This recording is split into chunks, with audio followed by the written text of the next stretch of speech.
yang kompresor AC mobilnya itu bocor dan ngorok, bisa nonton video ini sih guys. Kali ini kita itu kedatangan si legenda AC mobil yang tentunya kalau nggak dingin itu sangat gak wajar banget.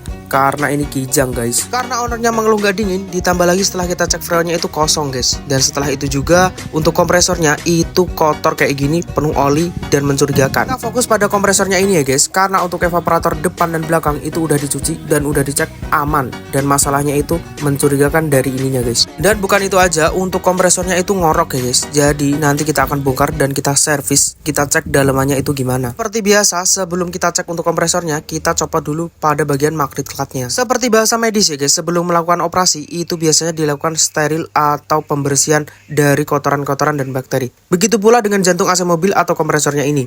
Kita bersihkan dari oli-oli sebelum terjadinya pembongkaran atau penservisan pada kompresornya ini. Dan kita juga bisa lihat setelah kita cuci, kita bisa melihat wujud asli dari si kompresor yang warnanya itu sebenarnya silver guys, bukan hitam. Setelah melewati tahap yang begitu agak lumayan lama untuk pembersihannya, lanjut untuk tahap pengoperasian atau pembongkaran kompresornya untuk kita servis. Dan ini momen yang kita tunggu, yaitu penampakan dalamannya itu gimana guys. Dan ternyata untuk dalamannya itu udah seperti ini, penuh dengan kotoran serta ditambah lagi dengan karat-karat yang banyak banget. Dan tanpa berlama-lama lanjut aja kita servis ya guys, atau kita bersihkan dari debu-debu dan kotoran yang menempel di dalamnya. Jadi sekilas info bahwa kompresor ngorok dan bocor itu nggak dianjurkan diganti. Sebelum diganti itu kita cek dulu kalau masih bisa diservis, karena mencegah pengeluaran dini itu juga sangat penting guys.